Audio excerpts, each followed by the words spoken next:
Hello, everyone. I hope you had good meditation today.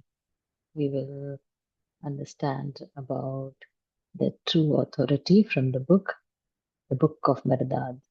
As we know, last time we understood about the swaddling, you know, that external, we are all encapsulated in the external sensory materialistic thing, not realizing the real. So now he's talking about the true authority and counterfeit authority. So human beings to have the authority, we show our power or wealth.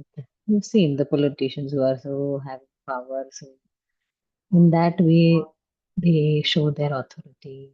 Those who are wealthy, rich, they show authority on them.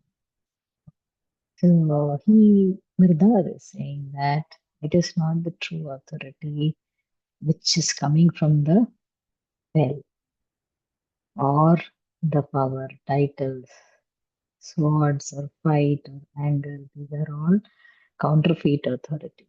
The true authority we have seen a monk who doesn't have anything sitting silently, but people are drawn to him or her, attracted. Because that's a true authority. It is coming from their heart. Only the wisdom, the love, the compassion. They are fearless.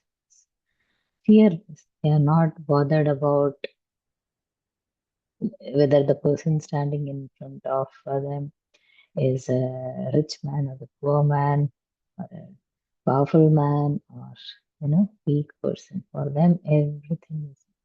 You know, it is coming from the internal self mastery, unity, love, faith, and the understanding. That is the true authority.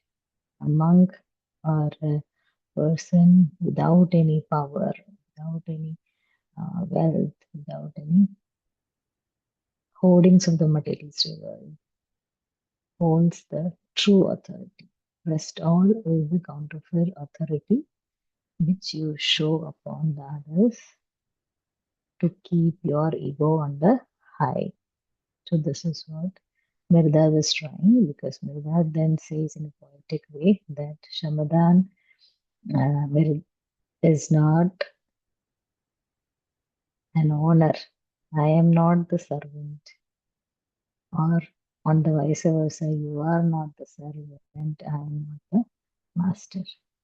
And there is a very powerful being which is controlling everything. Right? So this is what we understand from this chapter. Thank you.